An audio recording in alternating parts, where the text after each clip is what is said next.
David Cameron, Prime Minister. As a lawfully recognised member of the present and it appears only UK competent authority, namely the concerned public and Mackenzie Friends, on issues of child safety and EU legal directives related to child protection, it is both my lawful right and duty in the interest of not just child safety but of public safety too, to question yourself and your party about the legal and ethical validity of your plans to include in the Queen's Parliament speech your government plans to scrap human rights and replace them with a Bill of Rights. You have thus far stated to the British public, for too long we have been a passively tolerant society saying to our citizens, as long as you obey the law, we will leave you alone.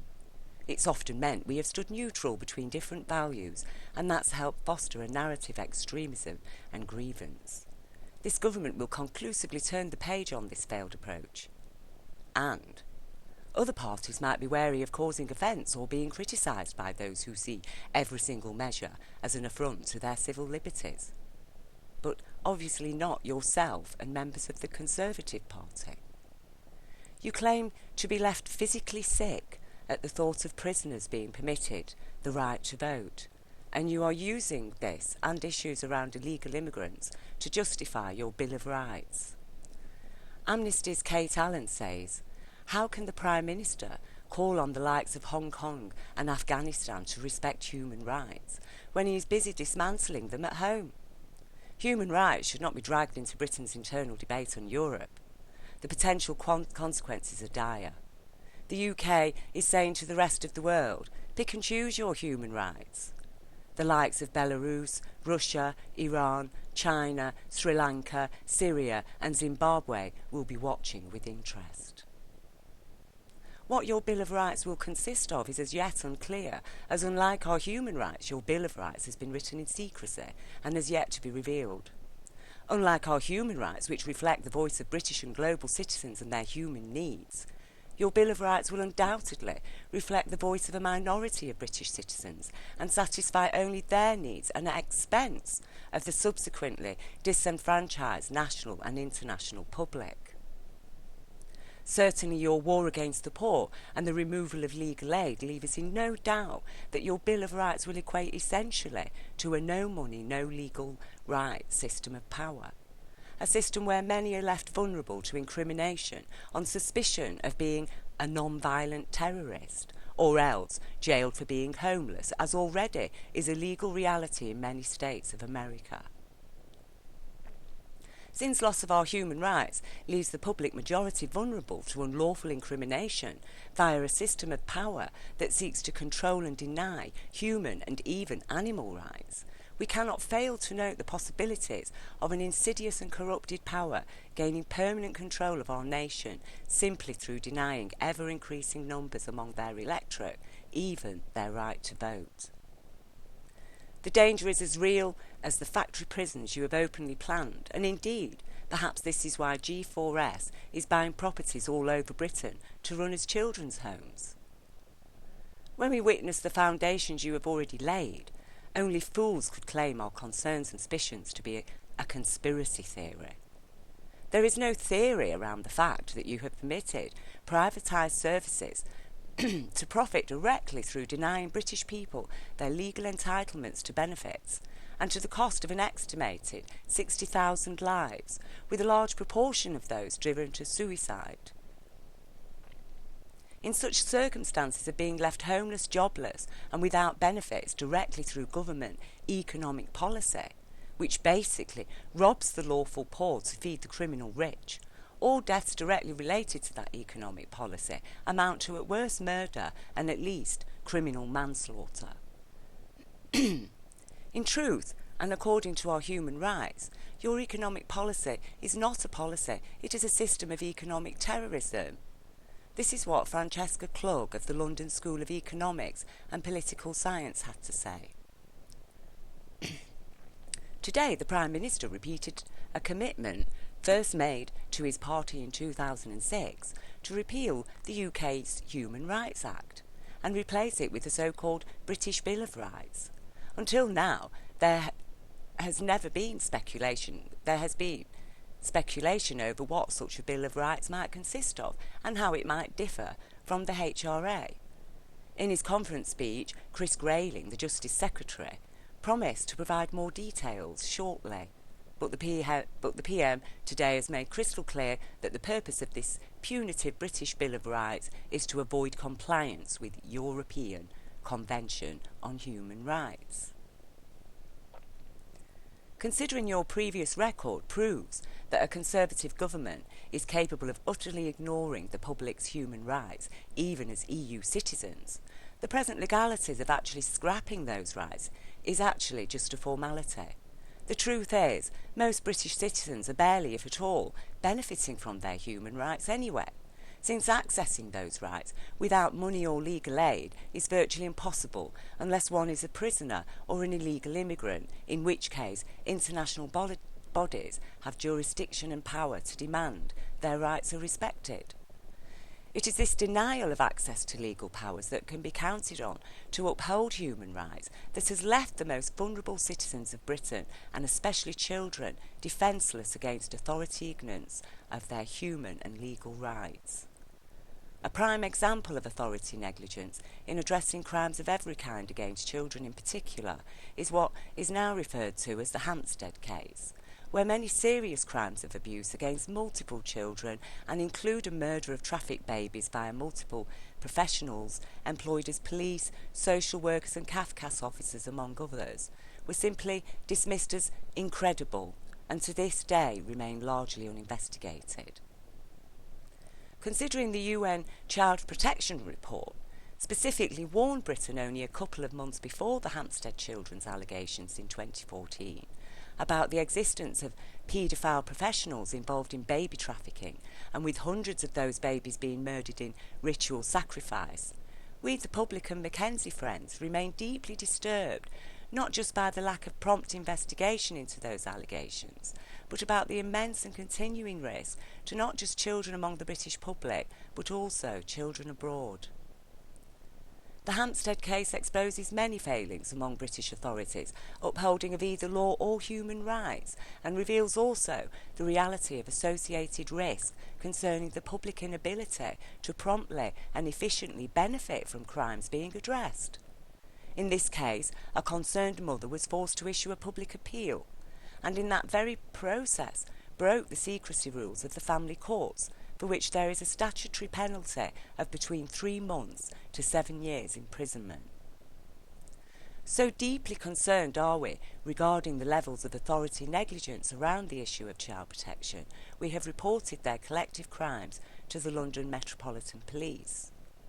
In light of the evidence, both historical and present day, we, the public and Mackenzie Friends, have valid and lawful grounds for suspicion that British authorities are invested with paedophiles and their supporters, and particularly those involved in all aspects of child protection and welfare. We strongly suspect that corrupted authorities have conspired to cover up crimes against children and are in fact to some degree using the secrecy of the family courts to engage in a form of legitimised child trafficking among paedophile professionals. Who can the public turn to for child protection when the very authorities claiming to be lawfully competent in addressing child safety are themselves lawfully suspected as complicit in the crime? In the same light, who can the British public turn to when every British authority is partly complicit and or compromised by a general and open conspiracy to systematically deny people's human rights? Laws and rights are all well and good, but what use are they if there is no one there to successfully enforce them? It is precisely because there is no British legal authority consistently and promptly attending to negligences in satisfying human rights, and with no powers of arrest or conviction against those who ignore our human rights, that members of the Conservative Party can claim that human rights serves only prisoners and illegal immigrants. Preventing and countering youth radicalisation in the EU. Recommendations to prevent and counter youth radicalisation. Recommendation 1. revising EU's diagnosis of radicalisation. In line with the 2008 report produced for the LIBE Committee, we urge both EU institutions and EUMS to avoid the escalation process by favouring an approach in terms of distanciation. It is necessary to move away from counterproductive alarmist discourses that dramatically contribute to the polarisation of the debates and eventually to the spreading of dangerous antagonistic positions across our European societies that damage social cohesion. There is today a growing consensus within the academic community that radicalisation is an unhelpful concept, and that the process it describes, in theory, cannot be found in actual social practices. We therefore urge the EP to revise EU's diagnosis of radicalisation and encourage the EU institutions to launch a new reflection on the nature and the processes of political violence, starting from the premise that radicalisation is a dynamic, relational process and an unforeseen and unpredictable consequence of a series of transformations. A review of the guidelines given by the European Court of Human Rights in the last 7 years could be here very helpful. We reiterate the need of adopting cautious approaches to the issue of radicalisation, in particular the following. Radicalisation should be analysed as a dynamic process in specific contexts in which violence is embedded. Youth radicalisation should not be disconnected from its social and political context and must be investigated within the broader scope of sociology of conflict and violence studies. Radicalisation should not be analysed as a form of pre-terrorism, nor as a linear process, but as a relational dynamic. The above report is a fully professional and comprehensive study on the issues of extremism and youth radicalisation in terms of how to prevent and counter youth radicalisation. Concerning your government's intention to scrap the Human Rights Act and simultaneously and sudden desire to distance Britain as an EU member, it is clear that your government intends also to scrap the EU Human Rights Act too. Considering your decision on the issue of human rights has already instilled a divisive and negative response from the British public, and indeed has antagonised activists among the far left and more compassionate among British society, your government is seen to be ignoring the professional guidance of those who have taken time and trouble to investigate the issue of extremism and youth radicalisation in detail, i.e. the advice that it is necessary to move away from counterproductive alarmist discourses that dramatically contribute to the polarisation of the debates and eventually to the spreading of dangerous antagonistic positions across our European societies that damage social cohesion. The EU study is a formidable report in terms of its depth of research and analysis into the myriad components of the kind of economic, political and social influences that contribute towards extremism and youth radicalisation. Therefore, the British public needs to see an equally comprehensive study supporting your intention to scrap human rights as part of your policies to prevent radicalisation of British youth. According to the above EU study, denying human rights is in fact proven to be counterproductive to your proclaimed ambition to make Britain a safer place. Humanity is essentially an intellectual and emotional species, and commonly British politics and economy tend to focus most heavily on the intellect, with emotions considered secondary, i.e. the emotional pain and suffering inflicted by DWP Minister Ian Duncan Smith on British citizens dependent on benefits is casually dismissed in favour of the more pressing need for implementing austerity. Since austerity has led to loss of jobs, homes, services, legal aid and domestic income, austerity as a policy is fundamentally against every citizen's human rights and denies public access to any legal power by which to both demand and defend their legal and human rights. As stated earlier, the final scrapping is simply a ritual that is surely designed to ignite the flames of extremism and radicalisation within British society, which many of the newly radicalised youth at risk of falling victim to negative and predatory powers who seek to subvert the resulting social tensions toward fascist ambitions. Indeed, we the public have every valid reason to suspect that it's precisely your intention to cause social unrest and thereby enforce a police state whereby every British subject will be held prisoner under rule of a corporate dictatorship which in turn serves foreign interests above and beyond the welfare of British people. Our conclusions are supported by your preparations. Rubber bullets, water cannon to be employed specifically for dealing with potential austerity riots. Who will rescue the people of Britain from a lawless government which has no respect for its citizens' human rights, nor any compassion for the welfare of its most vulnerable citizens, not even and especially not the children? Any attempt to alter or remove human rights is first and foremost a threat to children, and when it comes to a government and all its authorities being as heavily negligent and complicit in sexual abuse of children, or else conspiring to cover up their crimes and silence their victims, as your present government and authorities most certainly have been and are, we can only conclude that your plans serve best the ambitions of fascists and sadists who seek liberation from the constraints of people and children's legal and human rights. Much as the thought of prisoners having the right to vote makes you feel physically sick, Mr. Cameron, so too we the British public are rendered physically sick on the realisation that a now convicted paedophile, Patrick Rock, was until 2014 head of your government's policy-making cabinet at Number 10, and indeed was your personal advisor for 20 years.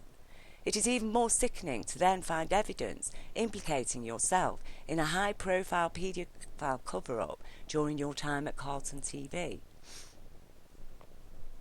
Ben Fellows of the Daily Alternative asks, David Cameron disappears Kengate tapes whilst head of the corporate communications for Carlton Television during the Cast for Questions scandal back in 1994.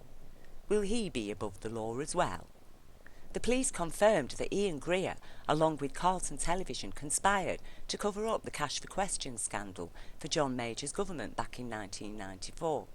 So the Prime Minister David Cameron covered up a scandal of paedophilia in 1994 as a corporate sleaze fixer for Carlton Television on behalf of John Major's Conservative government through Ian Greer. DC Lambskin said the possible location for the tapes is that it was taken away by a Carlton Television lawyer who was dealing with the Cook report, and that was the last time it was seen. However, I have discovered that the lawyer who took the tapes was indeed operating under the direct orders of our now Prime Minister David Cameron. Ex-RAF officer Gordon Bowden has compiled evidence exposing your personal involvement in financial fraud and theft, and all your alleged crimes are accompanying evidence have been presented to the police.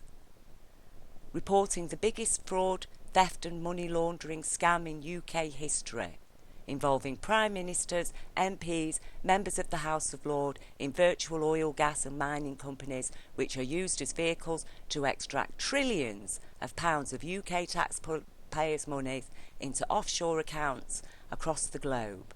See link for further videos on this massive fraud which has been allowed to continue for 40 years.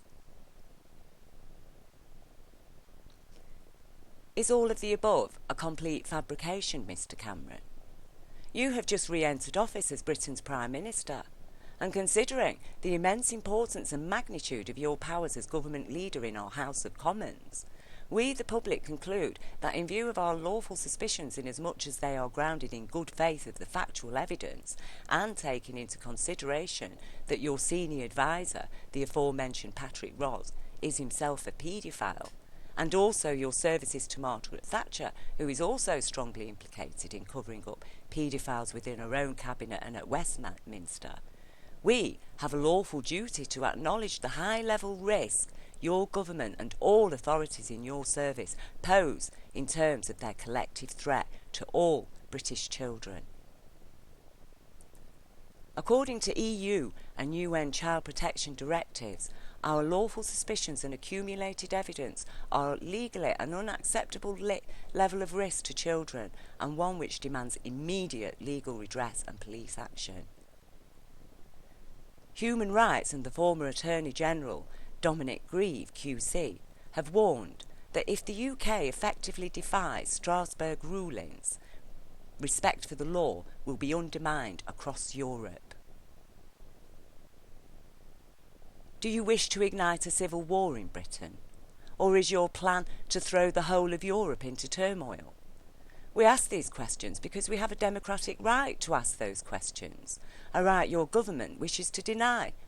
From your perspective, we are law-abiding extremists who represent a threat according to our influence in radicalising Britain's youth, i.e. by informing them of their legal and human rights. Is that radical? It is in fact yourself who is guilty of extremism and of radicalising Britain's youth.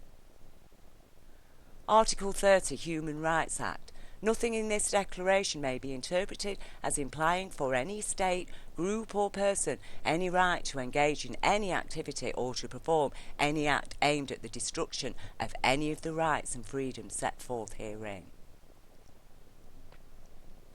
In light of the above, yourself and your government have expressed a desire to break the law. And so, it is no surprise to hear your concerns regarding the potential for law-abiding citizens to challenge and publicly query your criminal intentions. To demand that the Queen of England includes scrapping of human rights as part of her speech to Parliament is actually an act of high treason, because the possible and probable resulting insurrection places the throne itself at risk, and indeed the Queen herself is duty-bound by her sworn oath and signed contract to uphold God's law above the laws of men. Human rights are by today an integral feature of God's law, and certainly the concept of God as a benevolent and compassionate consciousness is commonly understood as the foundation of God's common law. Your Bill of Rights are basically a challenge and a threat to God's law, which itself is also a foundation of British courts and the Church of England, of which our Queen is head. You talk about our society in relation to our citizens as being a potential and lawful threat in combating your lawlessness. Clearly, our society refers to the minority of your party and its members. Again, we would be guilty of ignorance were we to fail in recognising and fully appreciating all grounds for concern and suspicion as expressed via all of the above. According to the evidence, Britain is presently on the edge of total and open tyranny via corrupt and disingenuous dictatorship, posing as a democratically elected government. A government that wants to bring back the death penalty, that wants to deny people's right not to be tortured or unlawfully detained. In your speech to the UN, Mr. Cameron, you make it perfectly clear that you consider people who question the official stories / conspiracy theories around 9/11 and 7/7 to be as dangerous as Islamic extremists presently and mostly terrorising Muslim people in the Middle East. More dangerous than ISIS is a British Ministry of Defence which lies to Parliament and misleads our MPs into sanctioning the use of what later turns out to be illegal depleted uranium in Iraq. Armed Forces Minister sorry for misleading MPs over depleted uranium. In the past few years, anti-DU campaigners have repeatedly been assured by the MOD that DU weapons had undergone a review and had been cleared.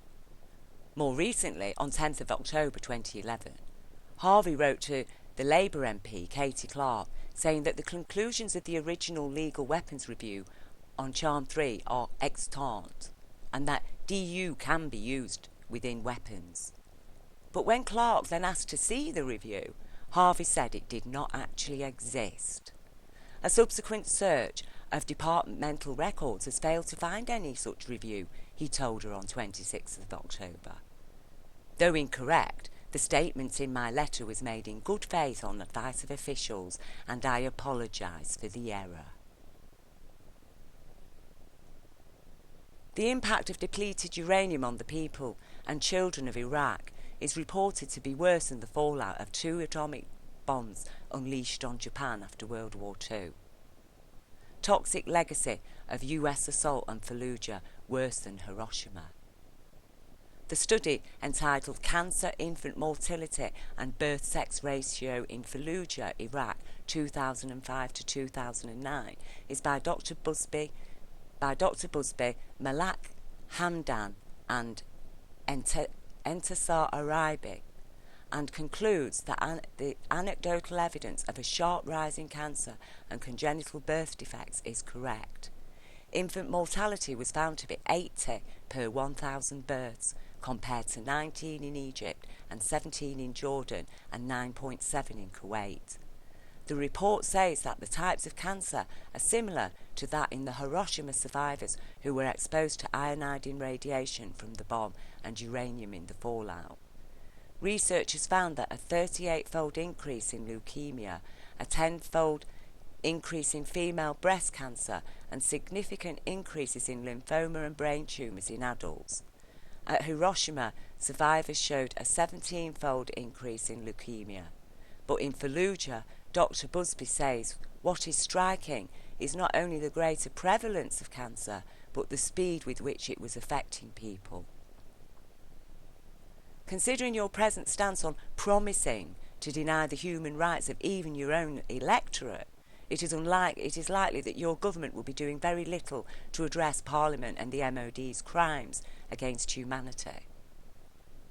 As much as this statement is on behalf of the public and Mackenzie Friends is directed at yourself and your government, Mr. Cameron, it is also directed towards members of the public who are either mystified or else supportive of your ambitions and associated risks.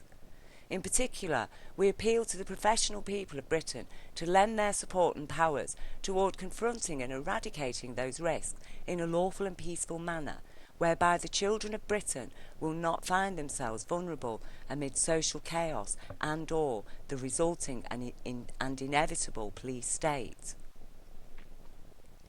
We urge that your government and its supporters will reconsider your present collective ambitions and listen to the people of Britain and take notice of the many positive and beneficial alternatives towards successfully addressing the global banking collapse, which is actually a result of criminal practice and financial negligence / recklessness. The idea that such lawless entities can be bailed out by placing the public and every future UK generation into permanent and unrepayable debt is of course as ridiculous in the eyes of the law as it is to suggest that bankers and any UK authority are too big to be prosecuted. No one is too big to prosecute in terms of the law. All are equal in the eyes of the law, and lawfully none may live above or beyond the law, and to do so is a criminal act and in defiance of the law. According to the present corporate system of maritime law, which is insidiously imposed on the British public, and which oppresses the human rights granted by our common law / God's law, Britain is a ship at sea. If so, we are the Titanic and have struck a mountain of criminal and illegal debt. There is a gaping hole in the hull, but you have assured the passengers that the ship will not sink so long as we plug that hole with the lower decks, i.e. the poor, children, the sick and disabled. The upper tiers remain complacent and as yet unconcerned about the danger of the icy depths yet awaiting to receive them. The reality is, nothing can stop your ship from sinking, and it appears in your position as captain, you have placed the majority of your passengers at risk of certain death for and with provision of only a handful of lifeboats for yourself and your chosen few. Without law, humanity is essentially a widow. and the people of Britain have been widowed since the theft of our common lands that were and are our traditional social security, and which the welfare state was established to replace and thereby provide towards satisfying our human rights to a basic standard of living, regardless of an economy's ability to provide regular paid employment via a living wage. Yourself and your government, Mr. Cameron, have publicly declared your intentions to return to Victorian Britain, i.e. a time where 80% of the workforce lived in squalor and misery, a time of workhouses and orphanages and public hangings for minimal offences such as poaching a rabbit from the newly privatised common lands to feed a starving family. In Victorian Britain, a human life was viewed as less important than a landowner's wild rabbits. In such circumstances where we face threat of a return to the horrors described above, the public have a lawful duty and a right and duty to revolt, and in doing so we are wise enough not to fall victim to your plans for mass riots. We, the competent authority, request that police in particular unite in service to the law and our human rights in order we may arrest criminals in authority and establish, if the British people so choose, a fair and just interim government for purpose of replacing the antiquated political system with a democratically appointed council-elect whose primary power and purpose will be to uphold and serve our laws and rights. Each council member will be elected on the strength of their faith and allegiance to our laws and rights, and that council itself will be monitored by a commons elect whose duty will be vigilance in addressing any threat to our laws and rights. The party is over, David Cameron, because one thing we have learned from the decades since World War II is that a nation governed by warring political parties has left the people of Britain in the grip of internal tyranny. A tyranny that is motivated by the ambitions of a global criminal cabal, as identified by Gordon Duff of Veterans Today during his keynote speech at a conference on combating the rise of Islamic extremism, which was held in Damascus, Syria in 2014. Gordon Duff. It is our goal here, while we are here, to try and establish a method of communication that will allow Syria and other nations within the area to understand Israel's control of the US, the control of the US by organised crime, and how the US government is subservient to a worldwide criminal organisation. Again, we would be foolish not to connect Gordon Duff's statement with your own publicly stated support of Israel as a Zionist concept and power, and with Zionism itself as a philosophy which discerns unfavourably between Jews and non-Jews, and which compares non-Jewish peoples to animals, i.e. the stock, which Ian Duncan Smith referred to during the UK tribunal investigating his draconian policies as Minister of the DWP. The cloven hoof is at the door, and the people of Britain of every and all walks of life need to come together and peacefully establish law and justice, and not only for the sake of citizens of Britain, but for people of every nation. The youth of Britain is at risk of radicalisation, and specifically for purpose of opening the door to the likes, so the likes of this government can invite the whole of their devilish ambitions toward implementing and sustaining their plans for a new world order which ultimately seeks to cull humanity in accordance with the directives carved into the Georgia Guidestones and now heralded as the New Stonehenge. Maintain humanity at under 500 million, they state, and in that one sentence alone they proclaim 6.5 billion people as surplus to requirement. The threat you and your supporters represent, David Cameron, is not a conspiracy theory. We are living in a conspiracy fact, a conspiracy for grabbing power and wealth in order to satisfy what are known and proven to be lawless and insane ambitions. Though many of your followers are duped in the belief that your elitist ambitions are to save the planet, like the liberation of Iraq, your methods are mostly likely to achieve the very opposite, with humanity as a species left facing extinction. We, the people of Britain, will rise, and we will unite in defence of Britain's youth, and to protect our youth from the threat of radicalisation. We must and will arrest your powers, and thoroughly investigate and cleanse every office of power from corruption. The youth shall hold the law, and the youth shall be liberated to reap the rewards of their rightful and universal inheritance, as a true husband to the true bride, that is humanity in our physical being, as host to universal love and light. Our natural creator consciousness, who rules as a higher consciousness, with balance and in respect of our own free will, who gave us life and learning, and who has granted humanity the choice to enjoy life after life under the beneficence and unconditional love that is universal law of abundance in compassion. These words are brought to your attention via the hand of one who has chosen to articulate and deliver a force of informed, lawful and factual reason on behalf of and in defence of children's and humans' rights, and by the hand of the highest authority of the Lord of the universe, who is most merciful, most knowledgeable, most understanding and most kind, and in whose hands the law is presented as an iron rod and as a gift to all humanity. No more shall the children of earth be birthed into ruin. Jah live.